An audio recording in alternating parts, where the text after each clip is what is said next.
السلام علیکم ورحمۃ اللہ وبرکاتہ۔ نحمده ونصلی علی رسولہ الکریم، اما بعد فاعوذ باللہ من الشیطان الرجیم، بسم اللہ الرحمن الرحیم۔ رب اشرح لی صدری ویسر لی امری واحلل عقدۃ من لسانی یفقهوا قولی۔ لو أنزلنا هذا القرآن على جبل لرأيته خاشعا متصدعا من خشية الله وتلك الأمثال نضربها للناس لعلهم يتفكرون۔ امثال القرآن کے سلسلے میں آج ہم علم حاصل کرنے کے بعد گمراہ ہونے والوں کی مثال کے بارے میں پڑھیں گے۔ سورۃ الاعراف کی آیت نمبر 175 سے 178 تک اس کا ذکر کیا گیا ہے۔ ارشاد باری تعالیٰ ہے، وَاتْلُ عَلَيْهِمْ نَبَأَ الَّذِي آتَيْنَاهُ آيَاتِنَا فانسلخ منها فأتبعه الشيطان فكان من الغاوين ولو شئنا لرفعناه بها ولكنه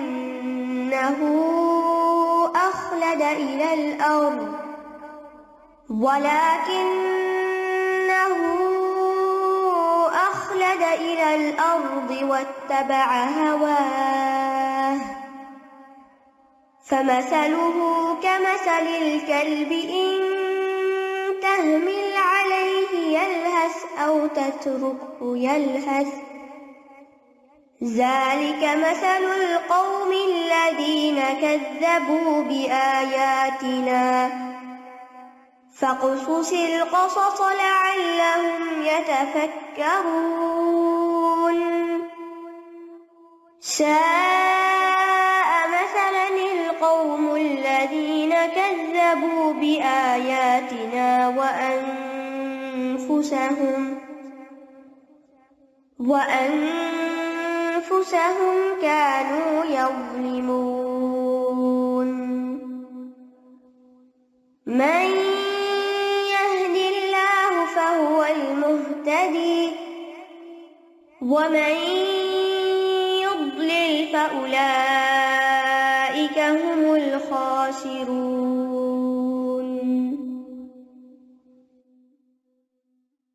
اور انہیں اس شخص کی خبر پڑھ سنائیے جسے ہم نے اپنی آیات عطا کی تو وہ ان سے صاف نکل گیا، پھر شیطان نے اسے پیچھے لگا لیا تو وہ گمراہوں میں سے ہو گیا، اور اگر ہم چاہتے تو اسے ان کے ذریعے بلند کر دیتے، مگر وہ زمین کی طرف چمٹ گیا اور اپنی خواہش کے پیچھے لگ گیا، تو اس کی مثال کتے کی مثال کی طرح ہے کہ اگر تو اس پر حملہ کرے تو زبان نکالے ہانپتا ہے، یا تو اسے چھوڑ دے تو بھی زبان نکالے ہانپتا ہے۔ یہ ان لوگوں کی مثال ہے جنہوں نے ہماری آیات کو جھٹلایا، سو آپ یہ بیان سنا دیجئے تاکہ وہ غور و فکر کریں۔ برے ہیں وہ لوگ مثال کی روح سے جنہوں نے ہماری آیات کو جھٹلایا اور اپنی ہی جانوں پر ظلم کرتے رہے۔ جسے اللہ ہدایت دے سو وہی ہدایت پانے والا ہے، اور جسے وہ گمراہ کر دے سو وہی خسارہ اٹھانے والے ہیں۔ یہ مثال سورۃ الاعراف میں بیان ہوئی ہے۔ سورۃ الاعراف میں بہت سے انبیاء کا ذکر ہے جنہوں نے توحید کی دعوت دی، لیکن ان کی اقوام نے روگردانی کی، بات نہیں مانی۔ انبیاء نے انہیں اللہ تعالیٰ کی توحید کی طرف بلایا، اللہ کی عبادت کی طرف بلایا، لیکن قوموں کی طرف سے مسلسل انکار ہی رہا، جس کے نتیجے میں ان پر عذاب آیا۔ نوح علیہ السلام، ہود علیہ السلام، صالح علیہ السلام، لوط علیہ السلام اور پھر موسیٰ علیہ السلام کے واقعات اس صورت میں پیچھے گزر چکے ہیں۔ خاص طور پر بنی اسرائیل کی روگردانی کا بیان آتا ہے، واقعہ سبت کی شکل میں، کہ کس طرح انہوں نے اللہ سبحانہ تعالیٰ کے احکامات کی نافرمانی کی، انہوں نے نصیحت قبول نہ کی اور نتیجتاً ان پر بھی عذاب آیا۔ انبیاء کے واقعات کے بعد عہد الست کا بیان آتا ہے کہ اللہ سبحانہ تعالیٰ نے بنو آدم کو آدم علیہ السلام کی پشت سے نکالا اور ان کو ان کی جانوں پر گواہ بنایا اور کہا کیا میں تمہارا رب نہیں ہوں؟ انہوں نے کہا کیوں نہیں، ہم نے شہادت دی، ایسا نہ ہو کہ قیامت کے دن تم کہو کہ بے شک ہم تو اس سے غافل تھے۔ عہد الست کے بارے میں اہل علم کے دو مشہور اقوال ہیں۔ ایک یہ کہ آدم علیہ السلام اور ان کی اولاد سے لیا گیا عہد ہے جسے بعد میں انسان بھول گئے۔ دوسرا یہ بھی کہا جاتا ہے کہ عقلی اور نقلی اور فطری دلائل کی بنیاد پر عہد لیا گیا، یعنی جس فطرت پر اللہ نے لوگوں کو پیدا کیا اس کے مطابق یہ عہد ہے، حقیقت میں ایسا عہد نہیں تھا۔ بہرحال ان سب واقعات کے بعد اور اس عہد کے ذکر کے بعد اس مثال کا ذکر ہے۔ تو آئیے دیکھتے ہیں کہ اس مثال میں اللہ سبحانہ تعالیٰ ہمیں کیا سمجھانا چاہتے ہیں، کیونکہ مثالیں بات کی حقیقت کو مزید کھول کر بیان کرتی ہیں۔ ارشاد ہے وَاتْلُ عَلَيْهِمْ نَبَأَ الَّذِي آتَيْنَاهُ آيَاتِنَا۔ وَاتْلُ عَلَيْهِمْ، آپ پڑھ سنائیے انہیں، یعنی نبی صلی اللہ علیہ وسلم سے خطاب ہے کہ آپ یہ واقعہ ان کو بیان کیجیے۔ اللہ سبحانہ تعالیٰ خود بھی ڈائریکٹلی بھی نریٹ کر سکتے ہیں، لیکن جہاں خاص طور پر آپ کی زبانی کہہ کے کہلوائی جاتی ہے بات، اس سے تاکید ہو جاتی ہے، دوہری بات ہو جاتی۔ اللہ تعالیٰ فرما رہے ہیں اور نبی صلی اللہ علیہ وسلم کی زبان سے کہلوا رہے ہیں۔ اور وَاتْلُ عَلَيْهِمْ یعنی اپنی قوم کو اور ان تمام لوگوں کو پڑھ سنائے جن تک یہ کتاب پہنچے۔ کیا؟ نبأ، خبر، اور نبأ عام خبر نہیں ہوتی، اہم اور فائدہ مند خبر ہوتی ہے، بڑی خبر ہوتی ہے۔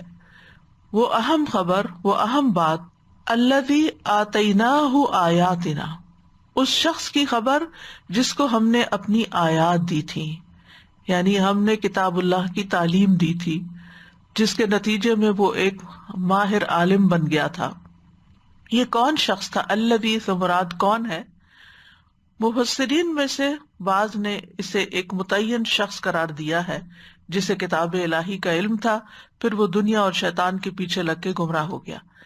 لیکن جتنے بھی نام لیے گئے ہیں ان میں سے جیسے بلعم بن باور کا نام لیا جاتا ہے، لیکن ان میں سے کوئی بھی بات صحیح سند سے ثابت نہیں ہے کہ حقیقت میں کس کی طرف اشارہ ہے۔ ایسے افراد ہر ملت میں ہر دور میں ہوتے ہیں۔ اصل بات سبق سیکھنا ہے اس مثال سے، یعنی جس کے اندر بھی یہ صفت پائی جائے گی اس کا یہی حال ہوگا جیسا اس واقعے میں بیان ہوا ہے۔ اور یہاں جو آیات کا لفظ آیا ہے، بعض علماء نے اس سے تکوینی آیات بھی مراد لی ہیں، یعنی قرآنی آیات بھی، کتابی آیات بھی اور تکوینی بھی۔ تکوینی سے مراد کیا ہے کہ جو قدرت کی نشانیاں ہیں، کائنات کی نشانیاں ہیں، اور یہ نشانی ہر چیز کے اندر ہے، اور یہ نشانی اس بات پر دلالت کرتی ہے کہ اللہ ایک ہے۔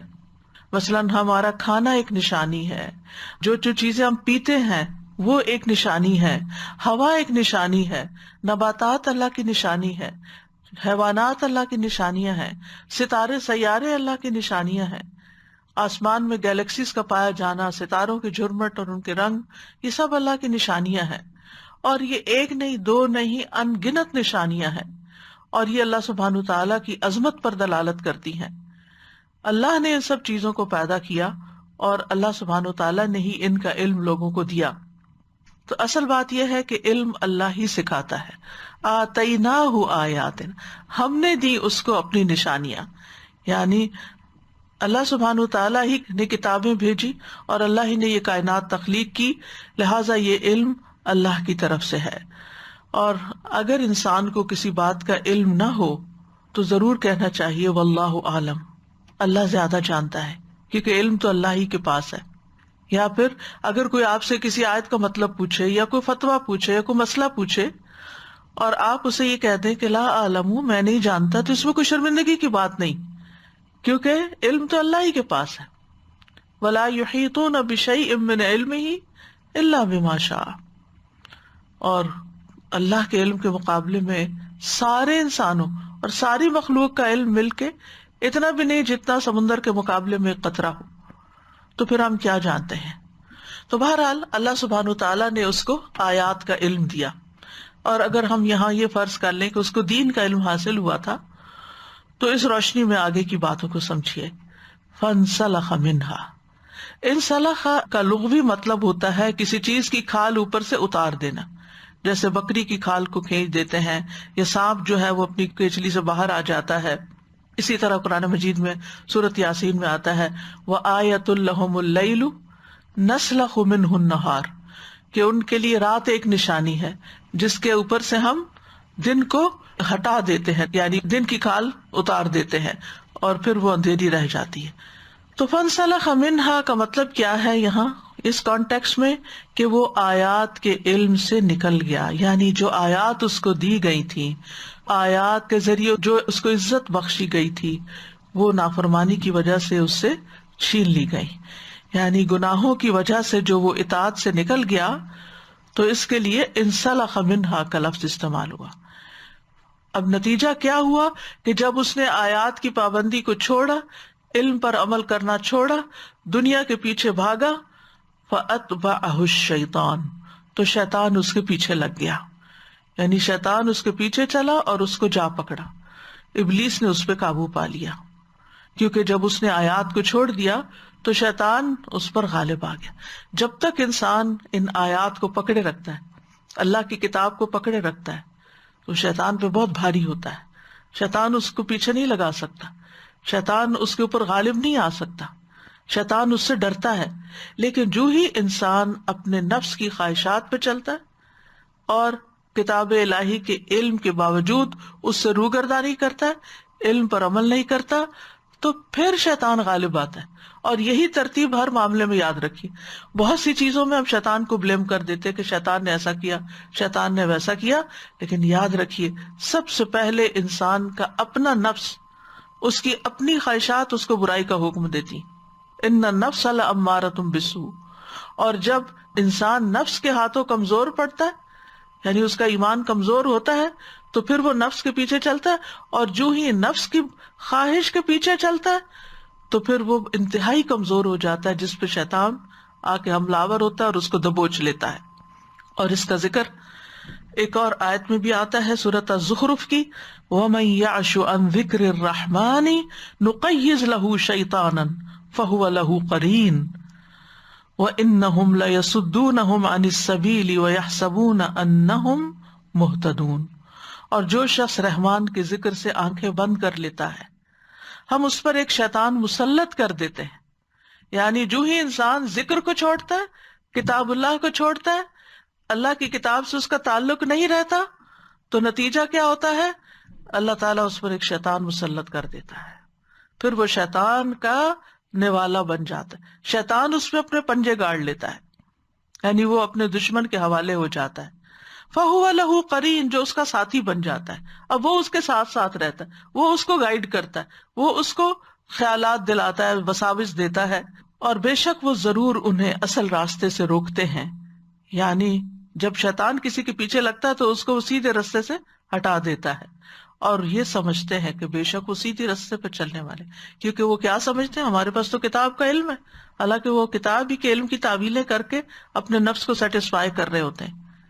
ایسے لوگوں کو آپ سمجھا بھی نہیں سکتے، کیونکہ آپ کہتے ہیں یہ تو خود بہت بڑا عالم ہے، یہ تو سب کچھ جانتا ہے، یہ بھلا کیسے بھٹک سکتا ہے، اس کو تو پتا ہے، ہم کیا بتائیں اس کو، یہ تو جانتا ہی ہے. لہذا جب وہ نفس کے پیچھے چلتا ہے تو پھر کوئی اور بھی اس کو ہدایت نہیں دے پاتا، اور وہ خود کیا سمجھتا ہے، جو میں کر رہا ہوں وہ ٹھیک ہوں کیونکہ میں تو بہت بڑا علامہ ہوں. اسی طرح یہ ہے کہ شیطان انسان کے لیے برائیوں کو مزین کر دیتا ہے. ان الذین ارتدوا علی ادبارہم من بعد ما تبین لہم الہدی الشیطان سول لہم واملی لہم. بے شک جن لوگوں پر ہدایت واضح ہو گئی، سب کچھ سمجھ گئے، پھر اس کے بعد وہ الٹے پاؤں پھر گئے، جان بوجھ کر پھر انجان بنے. شیطان نے ان کے لیے ان کا عمل مزین کر دیا اور انہیں آرزو دلائی کہ بڑی زندگی پڑی ہے، بعد میں توبہ کر لینا، ابھی تو بڑا وقت ہے. فَكَانَ مِنَ الْغَاوِينَ، تو وہ گمراہوں میں سے ہو گیا. غوا رشد کے مقابلے میں ہوتا ہے بگڑ جانا، گمراہ ہو جانا اور نتیجتاً ہلاکت میں جا پہنچنا. وَلَوْ شِئْنَا لَرَفَعْنَاهُ بِهَا، اگر ہم چاہتے تو ہم اس کو انہی آیات کی وجہ سے بزرگی عطا کرتے، بلندی عطا کرتے. یعنی ہر چیز اللہ کی مشیت پر ہے. اللہ جس کو چاہتا ہے گمراہ کرتا ہے اور جس کو چاہتا ہے ہدایت دیتا ہے. اور اللہ سبحانہ تعالیٰ کی مشیت یا اللہ کا ارادہ جو ہوتا ہے وہ حکمت پر مبنی ہوتا ہے کہ کون کس قابل ہے، کس کو کیا ملنا چاہیے، کس کو کیا دینا چاہیے. لہذا وَلَوْ شِئْنَا لَرَفَعْنَاهُ بِهَا، یعنی اگر ہم چاہتے، یعنی اللہ اپنے علم کی بنا پر ہی نہیں چاہتا کہ کس کے لیے کیوں نہیں چاہنا، اگر ہم چاہتے تو انہی آیات کی وجہ سے اس کو بلندی عطا کرتے، یعنی دین پر وہ عمل کرتا رہتا تو اس میں بھی اس کو بڑی عزت ملتی، وہ کمال کی چوٹیوں تک پہنچتا اور آخرت میں وہ بلند درجات تک جا پہنچتا. وَلِكُلٍّ دَرَجَاتٌ مِّمَّا عَمِلُوا، یعنی اس کے عمل کے مطابق اس کے درجے بلند ہوتے رہتے. لیکن ہوا کیا؟ وَلَكِنَّهُ أَخْلَدَ إِلَى الْأَرْضِ، لیکن وہ زمین کے ساتھ چمٹ گیا، زمین کی طرف جھک گیا. اخلدہ یعنی اس زمین کی طرف مائل ہو گیا، اس کی طرف اس کا رجحان ہو گیا. وہ اپنی خواہشات کی طرف لپکا اور لذتوں میں اس حد تک آگے بڑھ گیا کہ اس نے اپنی زندگی کا مقصد صرف دنیا حاصل کرنا بنا لیا.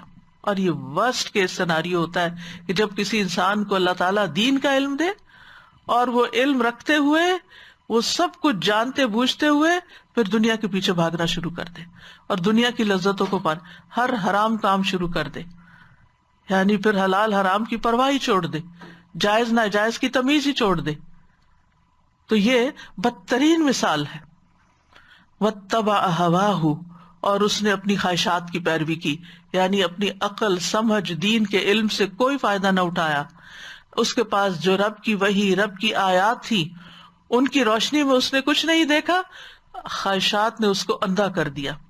وہ غفلت میں پڑ گیا اور صرف اپنی پسند اور لذت کے کام کرنے اس نے شروع کر دیے. تو ایسا شخص، اس کی مثال کیا ہے؟ یہ ہے اصل مثال جس کے لیے اس آیت کا انتخاب کیا گیا ہے.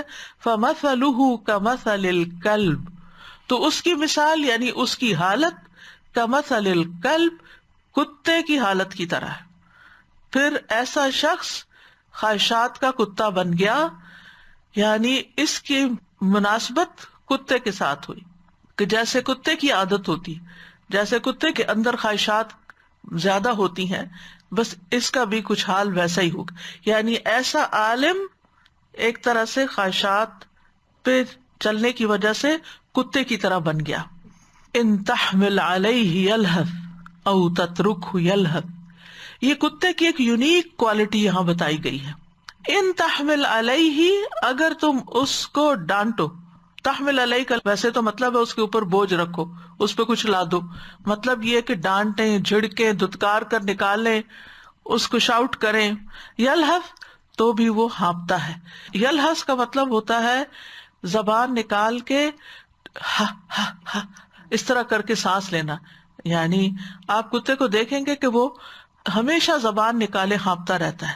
عام طور پر جانوروں کا معمول کیا ہوتا ہے کہ وہ جب تھک جاتے ہیں یا شدید پیاس کی حالت میں ہوتے ہیں تو اس وقت وہ ہانپتے ہیں، لیکن کتا جو ہے وہ ہر حال میں ہی ہانپتا ہے. اور اس کے بارے میں ایک حیران کن تحقیق بھی ہوئی ہے کہ علماء نے جب اس آیت کو قرآن مجید میں پڑھا اور اس مثال کو دیکھا تو پھر کتے کے ہانپنے پر تحقیق شروع کر دی. تو انہوں نے دیکھا کہ کتا اپنے پھیپڑوں میں ہوا جمع نہیں کر سکتا. جب وہ سانس لیتا تو فوراً ہی باہر نکال دیتا ہے، یعنی اندر گیا اور فوراً باہر. ہاں ہاں، یعنی جب سانس چڑھا ہوا ہوتا ہے تو شارٹ بریتھ ہو جاتا ہے نا، تو اس کا بریتھ بھی اسی طرح ہوتا ہے، کیونکہ وہ انہیل کرتے ہوئے آکسیجن کو پھیپڑوں میں سٹور نہیں کرتا، فوراً ایکزیل کر دیتا ہے. اور حیرت کی بات یہ ہے کہ اس کے اندر یہ جو بات پائی جاتی ہے یہ ماں کے پیٹ کے اندر بھی ہوتی ہے.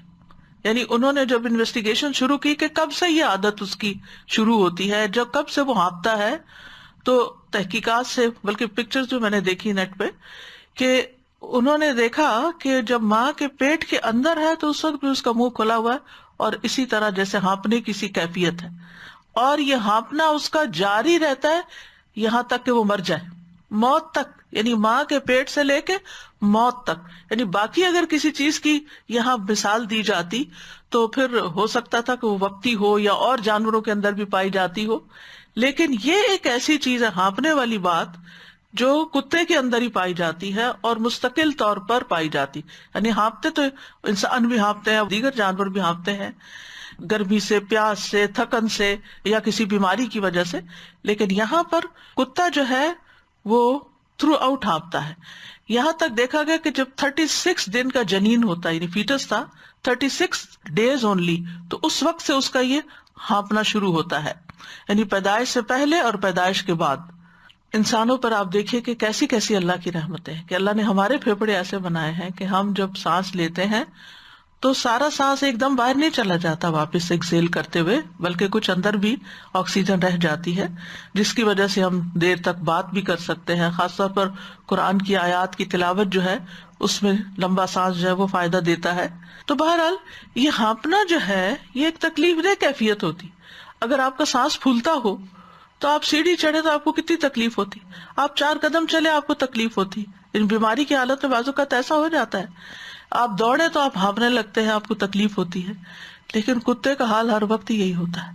تو آپ دیکھیے کہ ایسا انسان جو دین چھوڑ کر چاہے ایمان سے کفر کی طرف مرتد ہو، چاہے وہ علم حاصل کرنے کے بعد عمل نہ کرے، یا وہ علم کی بلندیوں پہ پہنچ کر واپس انتہائی حقیر خواہشات کی طرف پلٹ جائے، یعنی کسی بھی صورت میں اس کا واپس پلٹنا جو ہے وہ اس کے لیے زندگی کو عذاب اور مشقت بنا دیتا ہے. یعنی ایسا نہیں کہ وہ خواہشات کے پیچھے لگ کر بہت سکون میں ہوتا ہے، بلکہ ساتھ ہی اس کا عذاب بھی شروع ہو جاتا ہے. جس طرح کتے کی یہ پریشانی اور مشقت کبھی منقطع نہیں ہوتی، تو ایسے انسان کے اندر بھی ایک ایسی پریشانی اور تکلیف ہوتی ہے کہ جو موت تک بلکہ موت کے بعد بھی اس کا پیچھا نہیں چھوڑتی. ذالک مثل القوم الذین کذبوا بآیاتنا، یہ مثال ہے اس قوم کی، ان لوگوں کی جنہوں نے ہماری آیات کو جھٹلا دیا. یعنی جو لوگ بھی پچھلی قوم سورۃ الاعراف میں جیسا کہ ابتدا میں نے ذکر کیا کہ پچھلی قوموں کا حال بیان ہوا جنہوں نے اللہ کی آیات کو، انبیاء کے پیغام کو جھٹلا دیا. نبی صلی اللہ علیہ وسلم کے زمانے کے لوگوں کی بات ہے، اور قیامت تک بھی جو بھی یہ کام کریں گے کہ ایک طرف اللہ سبحانہ وتعالیٰ کی آیات ہیں اور دوسری طرف خواہشات ہیں. تو جو لوگ آیات کو جھٹلا کر خواہشات کے پیچھے چلتے ہیں، یہ مثال ان سب پر فٹ آتی ہے. اور خاص طور پر سمجھنے کے بعد جو لوگ ناسمجھ ہو جائیں ان کے اوپر. فَاقْصُصِ الْقَصَصَ لَعَلَّهُمْ يَتَفَكَّرُونَ، آپ ان پر قصے بیان کرتے رہے شاید غور و فکر کریں، یعنی اس امید پر کہ شاید غور و فکر کریں، اور جس تکذیب میں اور گمراہی میں اور فساد میں یا فسق میں وہ مبتلا ہو چکے ہیں شاید اس سے پلٹ آئیں، شاید ان کو بات سمجھ آ جائے. ساء مثلا القوم الذین کذبوا بآیاتنا، جن لوگوں نے ہماری آیات کو جھٹلایا ان کی مثال کتنی بری ہے. وانفسهم كانوا یظلمون، اور اپنی جانوں پر دراصل وہ ظلم کرتے ہیں. یعنی انتہائی قبیح مثال ہے، اور یہ اصل میں کسی اور کو نقصان نہیں دے رہے، اپنی ہی زندگی کو میلا کر رہے ہیں، اپنے آپ کو ہی تکلیف میں مبتلا کر رہے ہیں، اپنے آپ کو ہی ذلت میں ڈال رہے ہیں اور اپنی ہی آخرت برباد کر رہے ہیں. من یہد اللہ فہو المہتدی، جس کو اللہ ہدایت دے وہی ہدایت پاتا ہے. ومن یضلل فاولئک هم الخاسرون، اور جس کو گمراہ کر دے تو یہی لوگ ہیں جو اصل میں خسارہ پانے والے ہیں. یعنی جس کو اللہ نے توفیق دی، ایمان لایا، اسلام لایا، اللہ تعالیٰ کی ہدایت پائی، اس نے علم حاصل کیا، اس پر عمل کیا، تو وہ لوگ ہی ہدایت یافتہ ہے اور کامیاب ہونے والے ہیں. اس کے برعکس جو ایمان نہ لائیں، جو عمل نہ کرے، تو دراصل نقصان اٹھانے والے ہیں. یعنی جو حق سے اعراض برتتا ہے، جو تکبر کرتا ہے، جو حسد کی وجہ سے دین کی طرف نہیں آتا، یا کسی بھی اپنی انا کی وجہ سے روگردانی کرتا ہے، تو ایسے لوگ جو ہیں وہ دراصل اللہ کی رحمت سے دور ہو جاتے ہیں اور گمراہ ہو جاتے ہیں. اور اگر آپ اپنے اصل صراط مستقیم سے بٹکے تو پھر انجام جو ہے وہ ہلاکت ہی ہلاکت ہے. اور خاسرون جیسے پہلے بھی ذکر ہوا تھا، خسارہ کہتے ہیں تجارت میں نقصان اٹھانے کو. تو ہماری زندگی جو ہے اس میں ہم ایک طرح سے تجارت کر رہے ہیں اللہ کے ساتھ، اور اگر اللہ کی ٹرمز اور کنڈیشن پر ہم کام نہیں کریں گے تو پھر کسی پروفٹ کی کوئی امید نہ رکھیں. تو بہرحال یہ ایک مثال ہے اجمالی طور پر یعنی خلاصتاً آپ یوں کہہ سکتے ہیں کہ ایک ایسے شخص کی مثال ہے، ایک ایسے علم والے کی مثال ہے جو دنیا پرست اور حرص اور طمع میں گرفتار ہے. یعنی علم ہے لیکن ساتھ ہی حرص، طمع، لالچ اور دنیا کی محبت اس پر حاوی ہے. وہ نفس اور شیطان کے اشاروں پہ چلتا ہے اور اللہ کے عہد و میثاق کی کوئی پرواہ نہیں کرتا جو اس نے بندوں سے اپنی عبادت کا لیا تھا.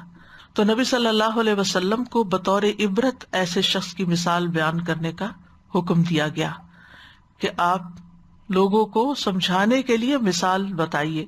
اور یہ بھی اس آیت سے ہی پتہ چلتا ہے کہ جب کوئی شخص علم حاصل کرتا ہے تو اس کا درجہ بلند ہوتا ہے. والذین اوتوا العلم درجات.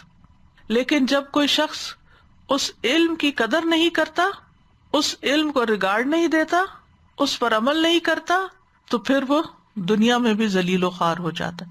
اخلد الی الارض، وہ نیچے جھک جاتا ہے، بلندی کی بجائے پستی کی طرف مائل ہو جاتا ہے. خواہشات کے لیے لفظ ہوا استعمال ہوتا ہے نا، اور ہوا ہوتا ہے بلندی سے گرنا. یعنی علم بلندی عطا کرتا ہے، جو عالم خواہش پہ چلے وہ نیچے گر جاتا ہے، ذلیل و رسوا ہو جاتا ہے. اور اس ذلت اور حقارت کی مثال پھر کتے کی طرح ہے کہ اس پر کوئی بوجھ ڈالے یا اس کو کوئی ڈانٹے تو اپنی زبان باہر نکال دیتا ہے، اس کو چھوڑ دے تب بھی وہ نکالے رکھتا ہے. یعنی کتا دونوں حالتوں میں ایک ہی طرح ہے، کسی حال میں اپنی عادت نہیں چھوڑتا، وہ اپنی عادت سے مجبور ہے. یعنی باقی جانور جو ہیں پیاسے ہیں تو پیاس جب ختم ہو جائے گی تو ہانپنا بند کر دیں گے، لیکن کتا جو ہے وہ کبھی بھی اس سے باز نہیں آتا. تو دنیا پرست عالم کا بھی یہی حال ہوتا ہے کہ دنیا کی حرص، لالچ اور طمع کی وجہ سے اس کی زبان ہر وقت لٹکی رہتی ہے اور وہ بدحواسی اور پریشانی میں ہانپتا رہتا ہے، اضطراب میں مبتلا رہتا ہے اور لوگوں کی نظروں میں بھی اس کا مقام گر جاتا ہے. تو آپ دیکھیے کہ اگرچہ کچھ فائدے کے کام بھی کتا کرتا ہے، لیکن اوور آل کتے کا جو ایک امیج ہے ہمارے دین کے اندر وہ کچھ پسندیدہ نہیں، یعنی اس کی لالچ کی وجہ سے یا اس کے نفس کی کچھ خباثتوں کی وجہ سے. تو اسی سے دراصل مثال دی گئی ہے. عبد الرحمن سعدی کہتے ہیں کہ یہ شخص جس کو اللہ نے اپنی آیات دی، ہو سکتا ہے اس سے مراد کوئی خاص آدمی ہو اور اس سے یہ سب کچھ سرزد ہوا ہو جس کو اللہ نے بیان کیا، تو اللہ نے بندوں کو تنبیہ کرنے کے لیے اس کا واقعہ بیان کر دیا. اور یہ بھی ممکن ہے کہ اس سے اس میں جنس مراد ہو اور اس میں ہر وہ شخص شامل ہو جس کو اللہ نے اپنی آیات کا علم دیا ہو اور وہ اس علم سے نکل جائے. مقصد یہ ہے کہ ہر اس شخص کی حالت سے عبرت حاصل کی جائے جو بھی اس حالت سے متصف ہے. یعنی جس بھی انسان کا یہ حال ہے اس سے عبرت پکڑنی چاہیے اور اس کے نقش قدم پہ نہیں چلنا چاہیے. یعنی جسے بھی اللہ ہدایت کا علم دے اور وہ قبول نہ کرے، اس پر عمل نہ کرے اور دنیا کے پیچھے دوڑنا شروع کر دے تو اس کے اوپر یہ مثال فٹ آتی ہے. اسی طرح مجاہد کہتے ہیں یہ اس آدمی کی مثال ہے جس کو کتاب دی گئی لیکن اس نے اس پر عمل نہیں کیا. امام قرطبی کہتے ہیں اپنی تفسیر میں کہ اکثر اہل علم کے نزدیک یہ مثال ہر اس شخص کے لیے عام ہے جس کو قرآن کا علم دیا جاتا ہے لیکن وہ اس پر عمل نہیں کرتا. یہ ہر قرآن کے طالب علم اور قرآن کے عالم کے لیے ہے. یعنی وہ کہتے ہیں جو بھی قرآن حفظ کرتا ہے یا قرآن کا علم سیکھتا ہے، مثلا تجوید، قرات، تفسیر وغیرہ، پھر اس پر عمل نہیں کرتا، پھر اس کی حرکتیں بالکل ویسی ہیں جیسے کسی جاہل انسان کی ہوں، اور اس کی خواہشات اور اس کے انداز وہی ہیں جو کسی لا علم انسان کے ہوں، تو وہ سب اس مثال میں داخل ہیں. یہ سب انہی کے بارے میں بات کی گئی ہے. ابن عباس کہتے ہیں کہ یہ وہ شخص ہے کہ اگر آپ اس پر حکمت کا بوجھ لاد دیں تو وہ اس کو اٹھائے گا نہیں، اگر آپ اس کو چھوڑ دیں تو وہ بھلائی کی طرف رہنمائی نہیں پائے گا. جیسے کہ کتا ہے، اگر وہ پاؤں میں دم ڈالے آرام سے بیٹھا ہوتا ہے تو بھی ہانپتا ہے، جب اسے بھگایا جاتا ہے تو بھی ہانپتا ہے. یعنی دونوں صورتوں میں اس کا حال ایک ہی ہے کہ آپ اس کو نصیحت کریں نہ کریں برابر ہے. حسن بصری کہتے ہیں اس سے مراد منافق ہے. یعنی اب یہ مختلف علماء کی رائے ہے کہ یہ کس کی مثال بیان ہوئی ہے. تو وہ کہتے ہیں کہ اس سے مراد منافق ہے جو حق پر قائم اور ثابت نہیں رہتا. اس کو دعوت دی جائے یا نہ دی جائے، اس کو نصیحت کی جائے یا نہ کی جائے، اس کے لیے برابر ہے. جیسے کتا ہوتا ہے، اس کو دھتکارا جاتا ہے تو بھی ہانپتا ہے، چھوڑا جاتا ہے تو بھی ہانپتا ہے. پھر اسی طرح یہ بھی کہا گیا، ایک قول یہ بھی ہے کہ ہر وہ شخص جو حسد تکبر کی بنا پہ سچائی ماننے سے انکار کر دے وہ بھی اس کا مصداق ہے. یعنی بجائے اس کے کہ جب اس کے پاس ہدایت آئی اسے قبول کر کے اللہ تعالیٰ کا احسان مند ہوتا، اس کے برعکس اس نے اس کو ریجیکٹ کر دیا.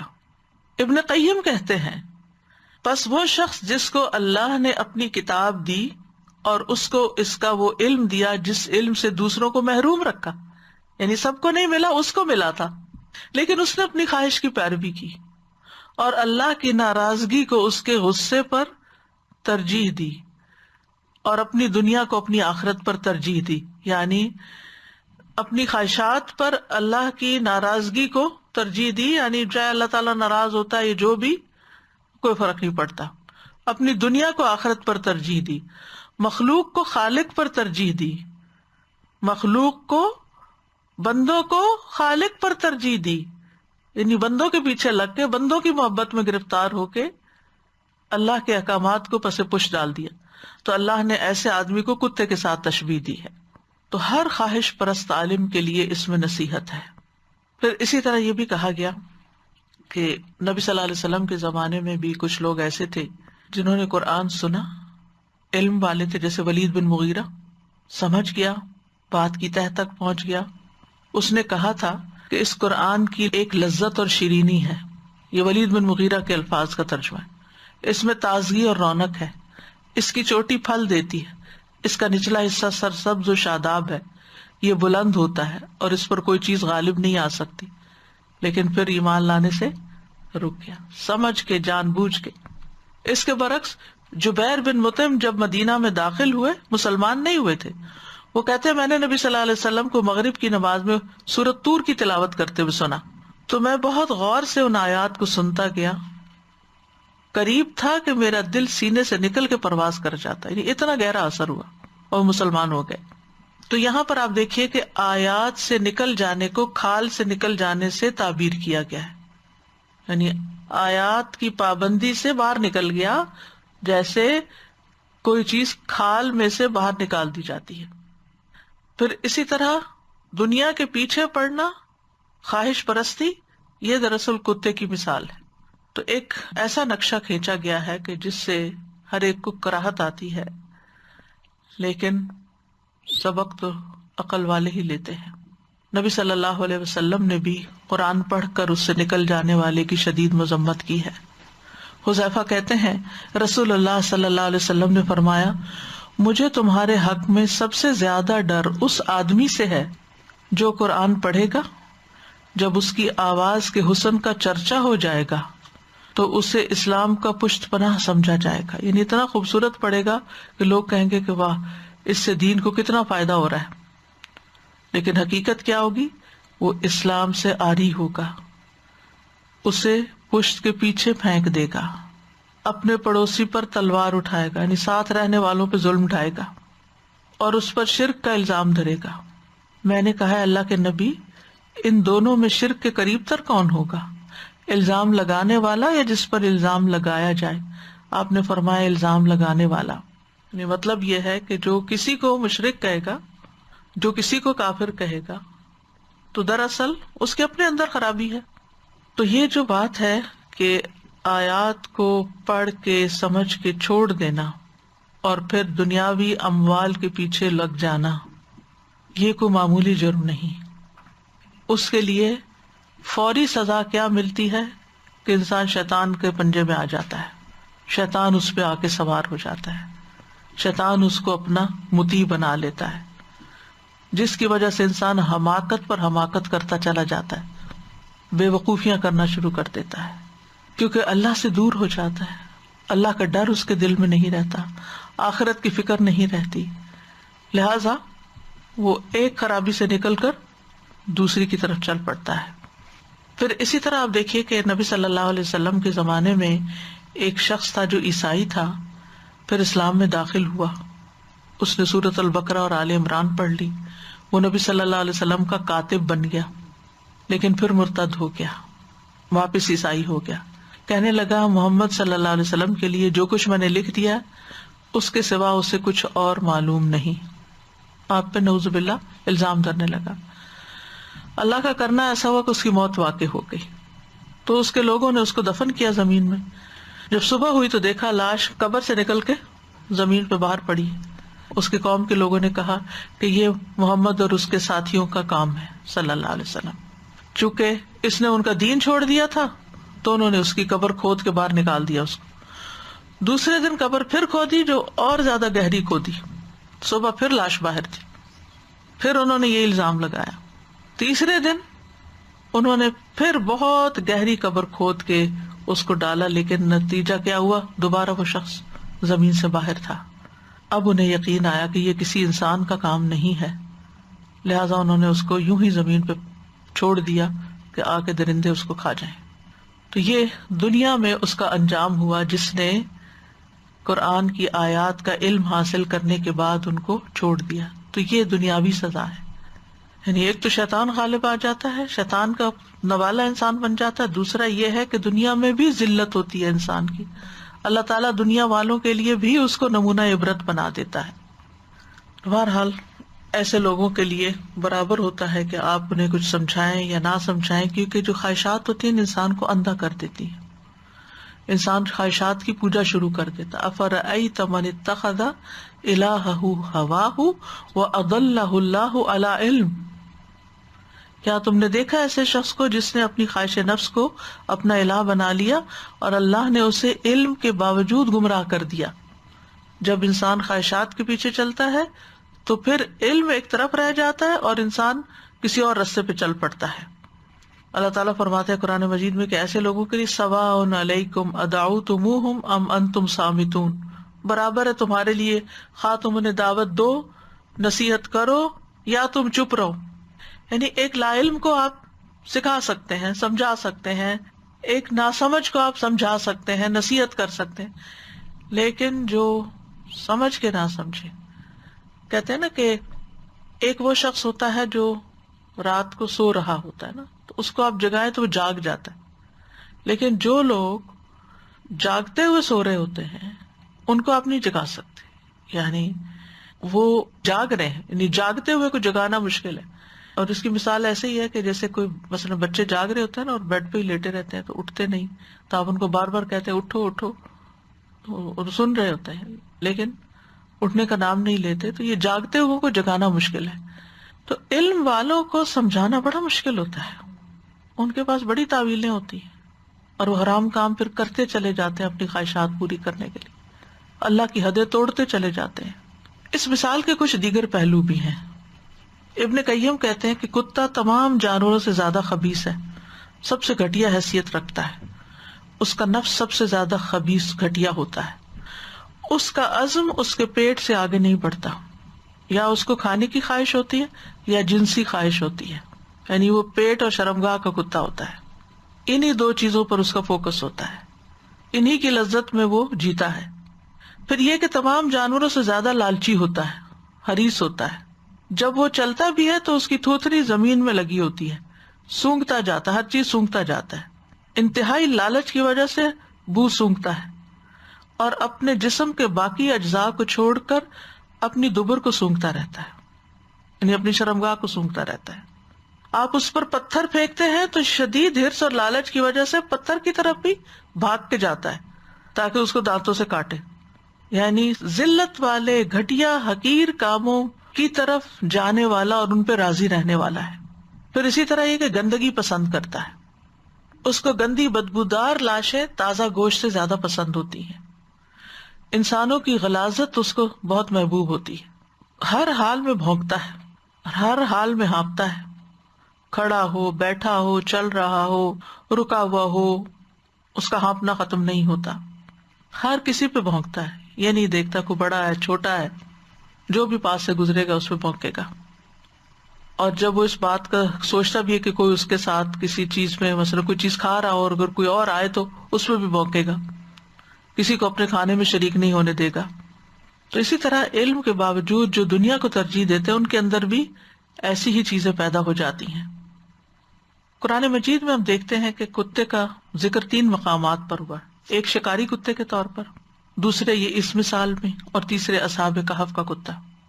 تو آپ دیکھیے کہ شکاری کتے کو جب سکھا دیا جاتا ہے تو وہ شکار جو کر کے لاتا ہے وہ حلال ہوتا ہے. تو اس سے کیا پتا چلا کہ شکاری کتا اگر علم حاصل کر لیتا تو بڑے فائدے کا ہو جاتا ہے. یہ انسان جو علم کے بعد بھٹکتا ہے یہ کتے سے بھی بدتر ہو جاتا ہے. پھر اسی طرح اصحاب کہف کا کتا جو ہے وہ حفاظت کرنے والا کتا تھا، یعنی ان کے ساتھ جو گیا تھا وہ دروازے پہ بیٹھا ہوا تھا اور ان کی حفاظت کر رہا تھا، اس سے بھی ایک فائدہ پہنچ رہا تھا. لیکن جو شخص دین کی طرف آ کے پلٹتا ہے وہ اپنے اوپر سے حفاظت کی ساری چیز اتار دیتا ہے اور اللہ کی حدود کی کوئی حفاظت نہیں کرتا. کتا ایک وفادار جانور ہوتا ہے، لیکن ایسا شخص جو ہے انتہائی بے وفا ہوتا ہے جو اللہ کے دین کے ساتھ بے وفائی کرتا ہے. ہمارے دین میں ہمیں گھر کے اندر کتا رکھنے سے منع کیا گیا ہے. آپ صلی اللہ علیہ وسلم نے فرمایا اس گھر میں فرشتے داخل نہیں ہوتے جس میں کتا اور تصویر ہو. جواز کی صرف صورت کیا ہے کہ جب حفاظت کے لیے اس کو رکھا جائے یا شکار کے لیے رکھا جائے.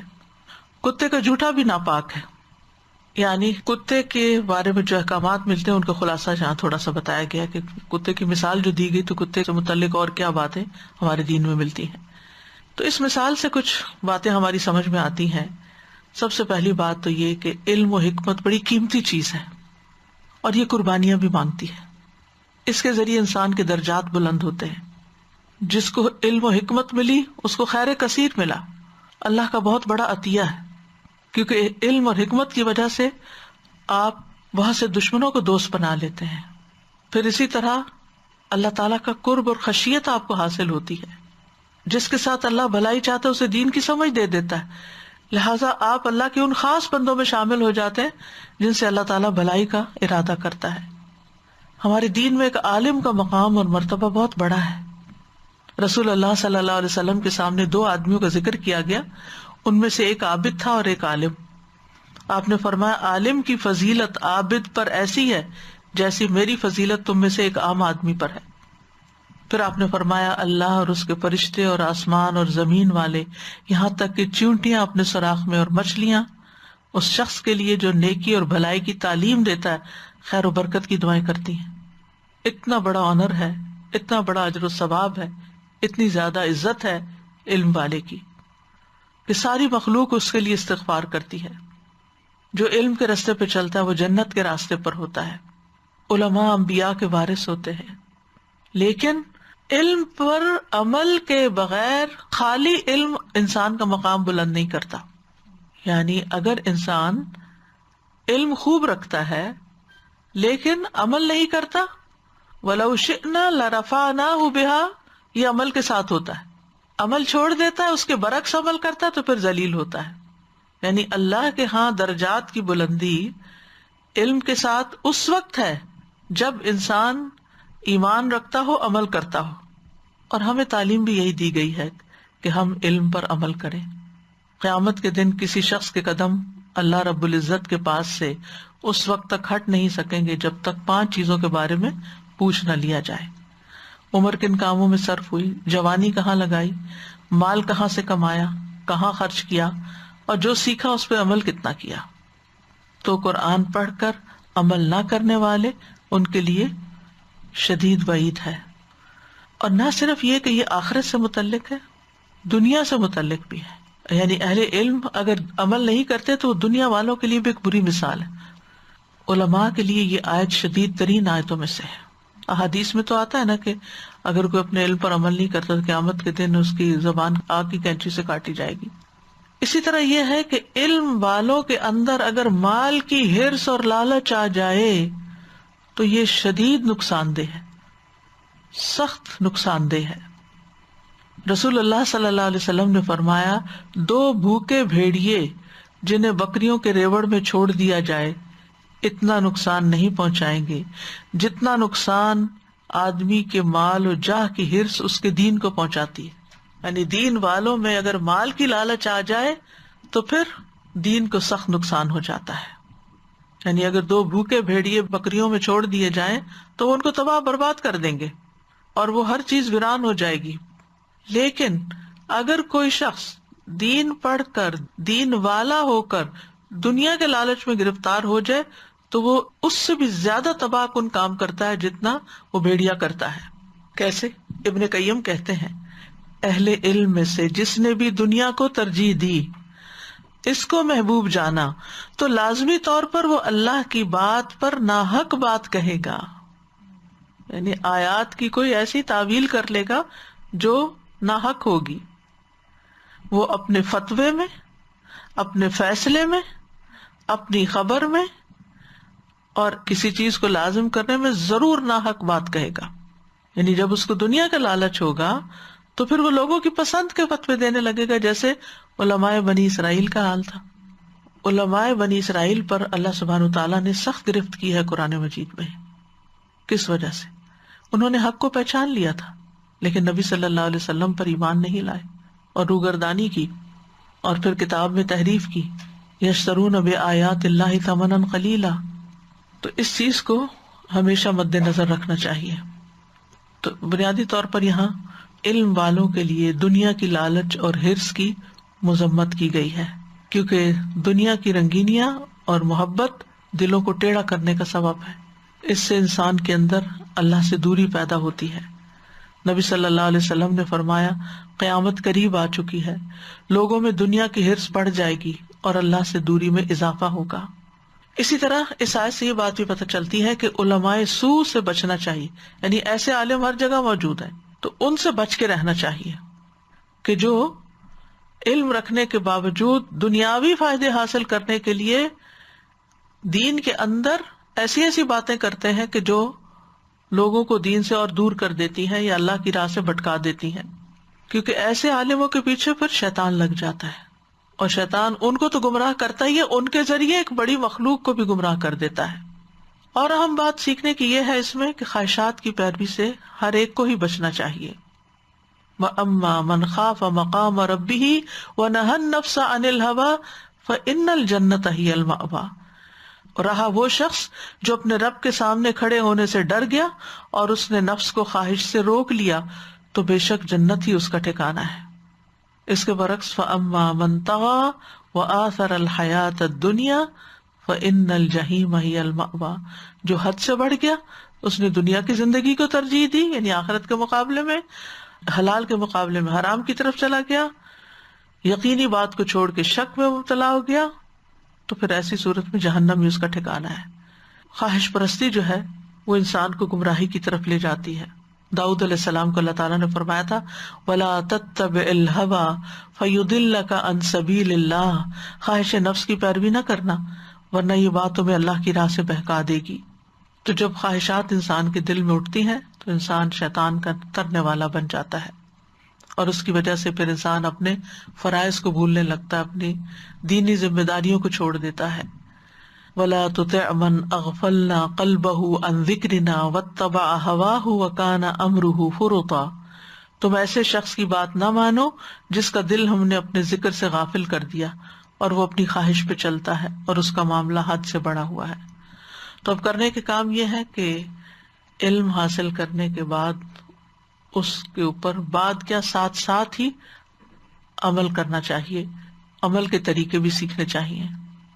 یعنی جو بھی علم سیکھے خصوصاً اللہ کی آیات کا علم تو اس پر عمل کرنا لازم ہے. پھر یہ کہ قرآن مجید کے کسی بھی پہلو سے کسی بھی حکم سے روگردانی نہ کریں. پھر یہ کہ خواہشات کے پیچھے چل کر اللہ کی نافرمانیاں نہ کریں. اور پھر یہ کہ دنیا کی لالچ اور حرص سے بچیں. پھر اسی طرح کوئی بھی چیز جو انسان کو دنیا کی محبت دلانے والی ہو اس چیز سے بچ کر رہیں. اگر کوئی ہمارے دین کی اور علم کی تعریف کرے تو اس پر بھی اپنا محاسبہ کریں.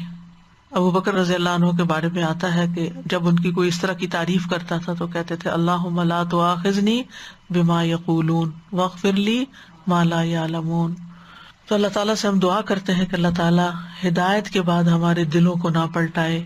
ربنا لا تزغ قلوبنا بعد اذ ہدیتنا وہب لنا من لدنک رحمہ انک انت الوہاب یا مقلب القلوب ثبت قلبی علی دینک اللہم مصرف القلوب صرف قلوبنا علی طاعتک فاطر السماوات والارض انت ولی فی الدنیا والآخرہ توفنی مسلما والحقنی بالصالحین. اللہ ہمارا اسلام پر خاتمہ کرنا، ہم اس کی طرف آنے کے بعد اس سے پھر نہ جائیں، اپنی پیٹھ نہ پھیریں. یا اللہ ہمیں نیک لوگوں میں شامل کر لینا. اللہم توفنا مسلمین واحینا مسلمین والحقنا بالصالحین غیر خزایا ولا مفتونین. اے اللہ ہمیں اسلام کی حالت میں موت عطا فرمانا، اسلام کی حالت میں زندہ رکھنا اور نیک لوگوں میں شامل فرمانا کہ ہم نہ رسوا ہوں اور نہ ہی کسی فتنے کا شکار ہوں. اللہ ہمیں اپنی اطاعت پر ثابت قدمی عطا فرما. اللہم انا نسألک الثبات فی الامر. اے اللہ ہم تجھ سے دین میں ثابت قدمی اور ہدایت میں پختگی کا سوال کرتے ہیں. اللہ ہمیں بری خواہشات سے بچا لینا. اللہم انی اعوذ بک من منکرات الاخلاق والاعمال والاہواء. اے اللہ بے شک میں تجھ سے برے اخلاق، برے اعمال اور بری خواہشات سے پناہ مانگتا ہوں. اللہ تعالی ہمیں ہمارے نفس کے شر سے بھی بچا لے. اللہم انی اعوذ بک من علم لا ینفع ومن قلب لا یخشع ومن نفس لا تشبع ومن دعوت لا یستجاب لها. یا رب العالمین تو ہمیں اپنی حفظ و امان میں رکھنا اور شیطان کے شر اور نفس کے وسوسوں اور ہر طرح کی گمراہ کن آوازوں سے محفوظ رکھنا. ربنا تقبل منا انک انت السمیع العلیم وتب علینا انک انت التواب الرحیم. وصلی اللہ تعالی علی خیر خلقہ محمد وعلی آلہ واصحابہ واہل بیتہ اجمعین برحمتک یا ارحم الراحمین. جی السلام علیکم ورحمۃ اللہ وبرکاتہ. استاذہ یہ جو ان سلخہ کا آپ نے مطلب بتایا نا کہ کبھی کسی چیز کی کہیں سے کھال اتر جاتی ہے تو کتنا اس کو دیکھ کے کراہت آتی ہے اور وہ چیز غیر محفوظ بھی ہو جاتی ہے، وہ جگہ غیر محفوظ ہو جاتی ہے اور بڑی جلدی اس پہ جرمز آ جاتے ہیں. اسی طرح ایسے اللہ سبحانہ تعالیٰ ہم سب کو معاف کرے اور ہمارے نیتوں کو خالص اپنے لیے کرے. لیکن جو لوگ دین سمجھ کے اور پھر پیسے کے پیچھے بھاگتے ہیں ان کو لوگ استعمال کرنے لگ جاتے ہیں اور حلال حرام کی پرواہ نہیں کرتے نا. جی. اور بہت سارے لوگ استاذہ پھر گمراہ ہو جاتے ہیں، وہ کہتے ہیں یہ دین والا یہ سمجھ کے اگر یہ کام کرے تو یہ صحیح کر رہا ہوگا، ہم بھی اس کو فالو کریں. ایگزیکٹلی.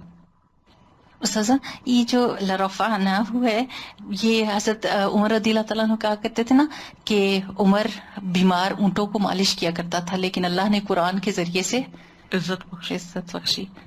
استاذہ جی یہ بات بہت انٹرسٹنگ لگ رہی تھی کہ علم کی ہی مثال پہلے اللہ سبحانہ تعالیٰ دے رہے ہیں اور پھر ایون اسی کتے کو بھی علم جو ہے وہ اوپر بڑھا دیتا ہے جب یہ شکاری کتا ہو جاتا ہے، سیکھ لیتا ہے اپنا شکار کرنا. یعنی علم آنے کے بعد کتا بھی ہدایت پا جاتا ہے، کچھ کام کا بن جاتا ہے، لیکن یہ شخص تو علم پا کے واپس پلٹ جاتا ہے. اور یہ جو وَلَكِنَّهُ أَخْلَدَ، تو میں سوچ رہی تھی کہ ہم عام طور پہ خلود سے سمجھتے ہیں کہ بالکل پرماننس ہے اس میں، تو اس نے اپنی خواہش نفس کو یا جو بھی لالچ جس سے وہ ٹائے ہوا ہے تو وہ پھر پرماننٹلی اس سے اسٹک ہو گیا. اخلادہ کا یعنی اس سے مزید کوئی اور ہے اس میں ایسپیکٹ سوچنے کا؟ یعنی اس سے چپک گیا، یہ معنی بنتا ہے کہ چپک بس اسی کا ہی ہو کے رہ گیا، اس کا کیونکہ وہ پھر سمجھنے کی یا پلٹنے کی صلاحیت ہی کھو بیٹھتا ہے. کیونکہ وہ کہتا ہے مجھے تو سب پتا ہے، یہ بھی جائز ہے، یہ بھی جائز ہے، یہ بھی جائز ہے، جو میں کر رہا ہوں وہ ٹھیک ہے، اس کے بہانے ڈھونڈ لیتا ہے. لیکن نا جو شخص اپنی غلطی کو مانتا ہے وہی پلٹتا ہے نا، تو جو غلطی کو غلطی نہ مانے اس نے کیا پلٹنا ہے. السلام علیکم ورحمۃ اللہ. ہمیں کہتے ہیں سورہ انفال میں 23 آیا میں اللہ سبحانہ و تعالیٰ نے فرمایا کہ اگر اللہ سبحانہ و تعالیٰ ان میں کوئی خیر دیکھتے ہاں یہ تو سن ان کو لیتے، سنوا دیتے. جی سنوا دیتے. جی بالکل. جی تو ان میں کوئی خیر نہیں رہتی جب یہ اس حالت میں آ جاتے ہیں. بالکل. لوط علیہ السلام کی بھی قوم کے بارے میں اگزامپل ہم یہی دے سکتے ہیں نا، کیونکہ وہ بھی جب اپنی خواہشات کے پیچھے چلے پھر ان کو کچھ نظر نہیں آتا تھا. لوط علیہ السلام نے کہا میری بیٹیاں، بالکل میری بیٹیاں لے لو، قوم کی بیٹیاں، میری بیٹیاں نکاح کرو، لیکن انہیں کچھ نظر نہیں آتا تھا اس وقت. بالکل. وآخر دعوانا ان الحمد للہ رب العالمین. سبحانک اللہم وبحمدک اشہد ان لا الہ الا انت استغفرک واتوب الیک. السلام علیکم ورحمۃ اللہ وبرکاتہ.